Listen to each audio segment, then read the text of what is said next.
So, you just started using LinkedIn Premium. Now what?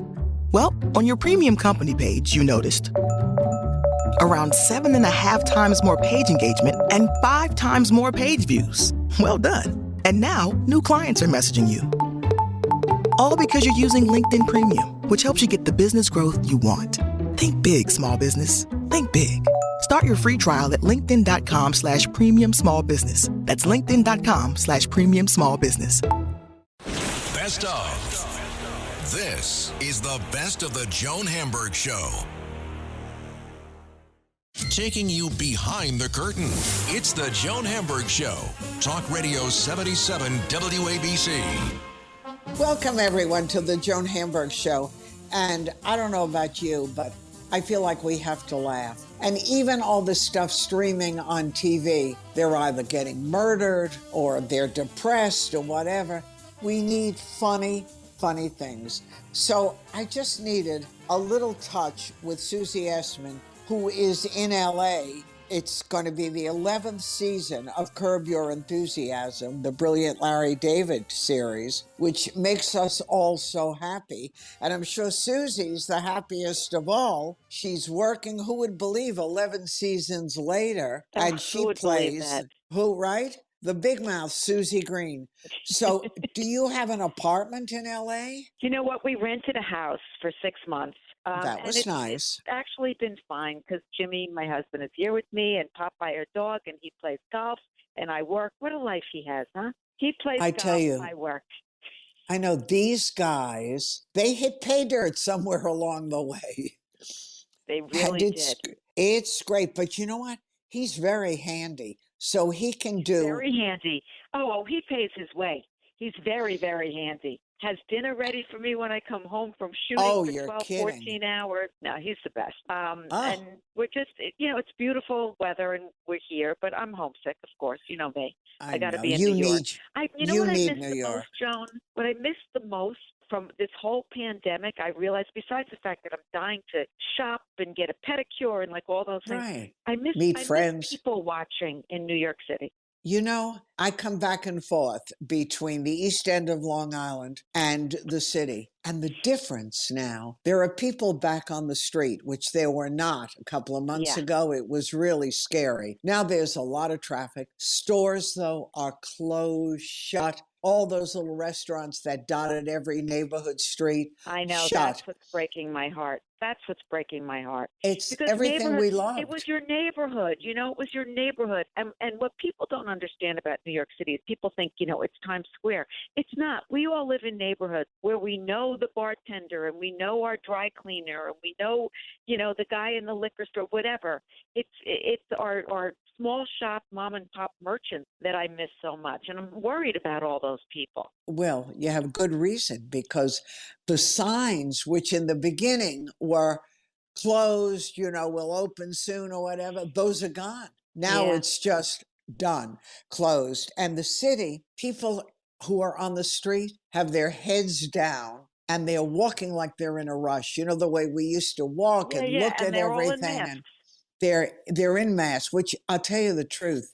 It's sort of, I can't breathe or even see wearing these things, but forget makeup, forget lipstick, forget anything. Oh, the lipstick industry is suffering tremendously. I know, seriously. Because you put lipstick on, then you put the mask on, it gets smeared all over the place. I know.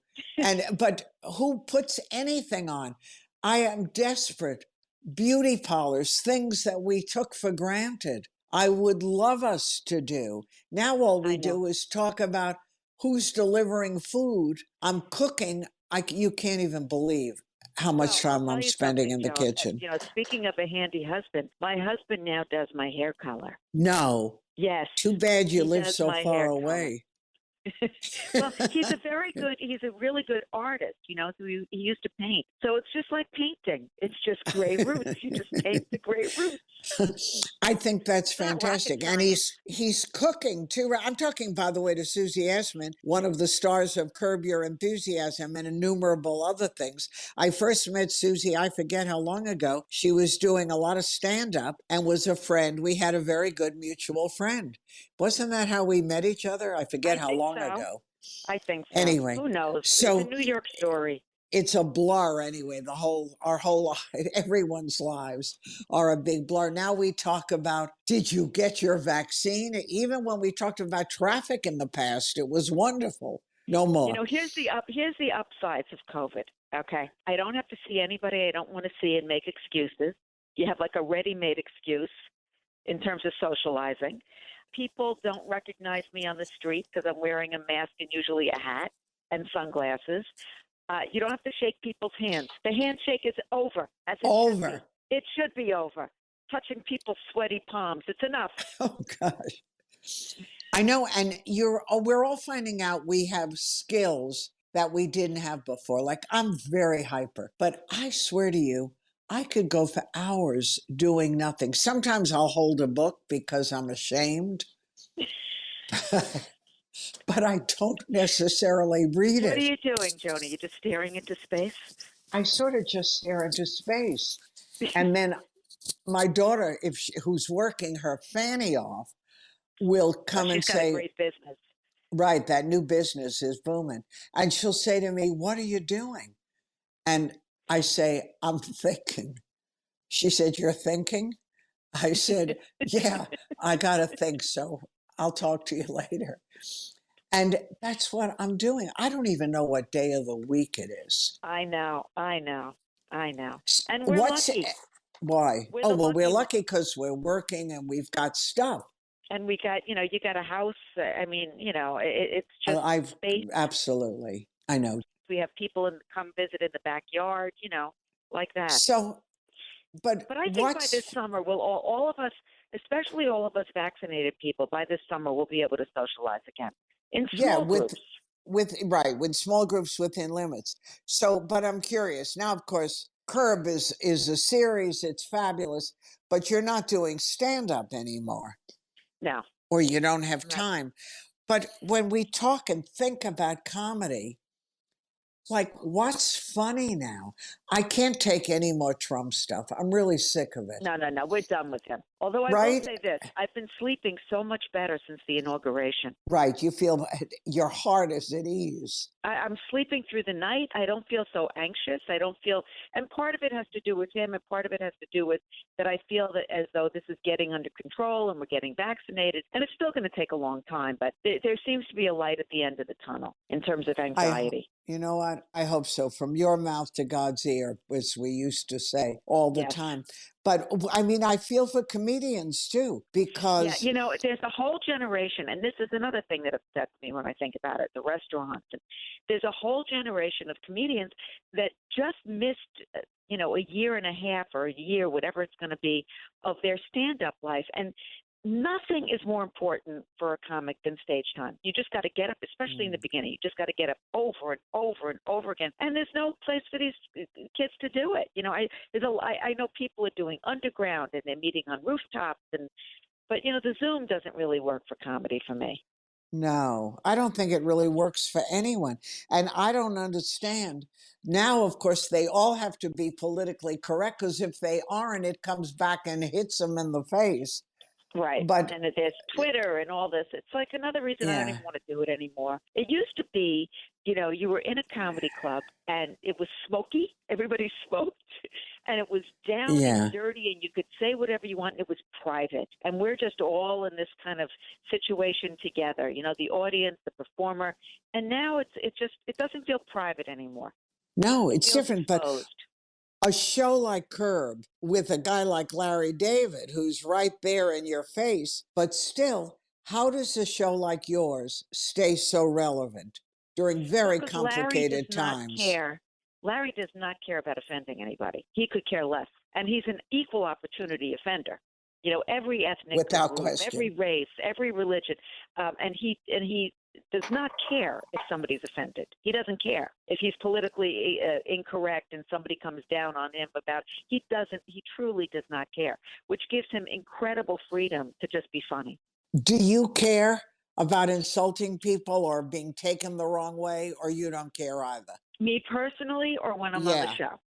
Well, when you're on the show, obviously. When I'm on the show, I don't care because then I'm playing a character. So I'm playing a character. If my character says something, it's my character saying it. It's not me. So I could hide behind that, which is kind of great. And then that's why I get to yell and scream and curse and be angry. And it's my character. It's not me. And people, why didn't you tell me about there was this thing you were doing where people would literally pay to have you shriek at them? Yeah. They love that. People, they love to be yelled at. What can I tell you?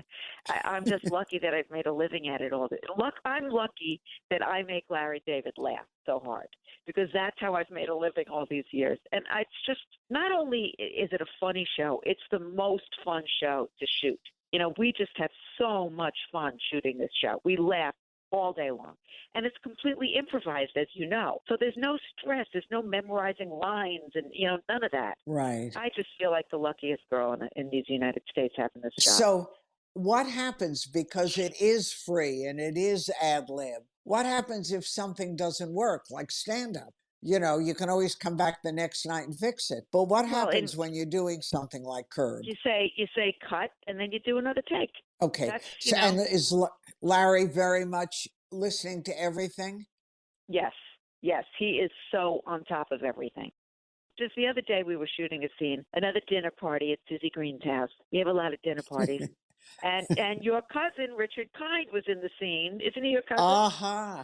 How are you related to him? Richard, it's actually, this is going to bore everyone, but he's my Aunt Adeline who married my uncle, my mother's brother. So it's like he married into my family. And then we immediately adopted each other. And his father was in the jewelry business. And believe me, really? The last thing they wanted was their big galoppy son to be a comedian. And to do all the stuff. He was in Chicago doing improv. The guy does not stop working. I know he works constantly, and he's so good.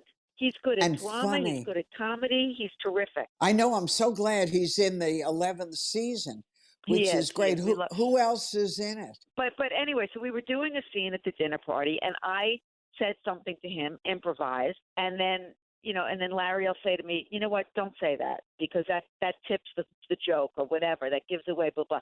So then we do another take and I don't say it. It's like very simple. It's just very kind of, easy.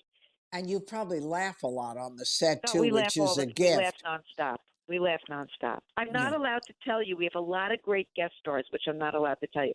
But the regulars are all back. Vince Vaughn is back. Ted is back. Cheryl's back. JB. Jeff, of course. Unfortunately, Richard Lewis is not back because he's had some back surgery, so he's not able to come back. Is he okay? He's Joan, as I am talking to you now, I am lying with an ice pack on my shoulder. This is old age. Why? I don't know. I woke up with something. I woke up. You just wake up. It's like, oh, my God, I pulled my shoulder. This is old age. Do you exercise, Susie? Yes, I exercise. And the more I exercise, the more I hurt myself. That's why I'm telling you, it's not so good for you. It's just making all the parts scream. I'm talking to Susie Essman, who's in LA for the 11th season of Curb Your Enthusiasm, one of my all-time favorites. I can't wait for it to come back, but we have to wait for the fall. How do they work on the set? Do you have to wear a mask until it's time? It's very protocol. We actually took 5 weeks off because things were very bad here in mid-January. So we just decided to take a few weeks off. And we're a very old cast. We're all high-risk people on our cast. Everybody's in shields and masks, and there's hand-washing stations, and everybody gets tested every day, and they all wear these kind of Fitbit-like things around their wrists, which if you get too close to somebody, it buzzes. You're kidding. That's a great idea. Brotherly, and they also have that for contact tracing. If anybody tests positive, they can somehow contact you. It's a little creepy, but it's necessary. I feel vulnerable because when we're doing scenes, we're not in masks, obviously, when we're doing scenes. So everybody is masked except the actors. But they're incredibly careful and, nonstop testing. And now that I just got the second shot, I'll feel a whole lot better, I think. I'll feel a little more relaxed after 2 weeks. About that. And even though you you still do. have to be vigilant, I'll have a little peace of mind. No, I know. And my son was saying that they get tested at least 2 or 3 times a week. Yeah, we get tested every when day. they're shooting. Every day when you come in? Every day we get tested every day. Now testing isn't preventative, so all it could do is, and there have been a couple of positive tests, and we have zones, the A zone and B zone, and who's allowed to be near each other. And unbelievable, right? But I do think it's one of the safest places you could be because the protocol is so strict and we're constantly tested. But it'd be great. Hopefully within, I don't know, a month, 6 weeks, everybody can get vaccinated. It would be fantastic. We need that, and it does make a difference. The Israeli thing, where it's done so incredibly well by vaccinating almost everyone in that country, and they just did a whole thing here where they couldn't believe. They looked at the rates of vaccination and this terrible virus, and the vaccination is like a miracle. Yeah, even in the beginning stages. So how is life in LA for you beside working? I know you miss New York, but have you adjusted to gorgeous weather? Yes, we take long walks every day when I'm not working. But we don't really see too many people. It's the same kind of thing. We socialize a little bit outside, which is nice that we could do that here. But it's very quiet. And when I'm not working, there's a sameness to the days that's disconcerting. There's just like, another day to fill. I the know. Foraging. It's all about foraging for food. Oh, God. I know. We're all obsessed. I cannot believe it. That what we eat becomes the focal point of the day because that's our activity. Yeah, but that's how it's been for millions of years. Well, Gotta I know, find the but food. we just didn't know it. We're not hitting wild animals over the head in the middle of Beverly Hills. But we have gone out a few times to, eat outdoors, which you can do here because it's, in the 70s. And that's just been like, I just have to go out. I just have to sit in a restaurant. But the people watching here in Pacific Palisades is not as good in New York City. Wait, it's not as good as New York? No, you don't get the variety. You just don't get. New York is a visual feast of people watching. The crazies and the types and the big, small, fat, thin, every ethnicity imaginable. Here, there's a lot of long-legged blondes. Yeah, with good faces. Well, with put together faces. Yeah, plastic faces. Right. I know. New York, though, you know how fabulous people would look if you walk on Madison or Fifth. Forget it. Jeans, sweats, not good. I mean, everyone is schlumping around because no one's going anywhere. Right. They're going to open the movies soon. And I'm going to be very curious to see if people are willing to go inside. Well, Broadway I miss Broadway tremendously. And that's another, I feel so, all these actors, and it's just, horrible. No, it's a horrible time. And when you look at the thousands of people unemployed, not only actors, but the people who make the costumes, who work on the shoes, the stagehands, it's a disaster. Everybody, yeah. There's a lot of ancillary. There's, you talk about costumes. Then there's the dry cleaner. Then there's the caterer. Then there's so many ancillary people in all these businesses that are affected. But, I am a New Yorker, diehard New Yorker, as you know, and I totally believe we'll come back bigger and better and stronger than ever. I really do. It's just going to take some time. Yeah, we will. And we have to be patient and we have to be very supportive because definitely tough times ahead. However, but when Broadway comes back, I want your entire audience to run out and buy tickets and support. Absolutely. We're going to make them do that and do all the things that have passed because there's no one to see it. And we need people to get their jobs back and kids to go back to school. That's why the vaccines are essential. Anyway, Susie, I'm so happy to hear from you. I hope things continue to go well. When do you think you'll be back? Early May. Okay, so you've got a couple more months. Yeah, a couple more months, and then once we're back, we will come take a ride out to the Hamptons and visit. Okay, we look forward to it. Say hello to your husband. Stay warm. And I'll talk to you soon. All the best. Susie Essman, Bye-bye. ready to go into the 11th season of Curb Your Enthusiasm. We'll see that in the fall. Thank you for sharing, Susie. I'm Joan Hamburg, and you're listening to WABC.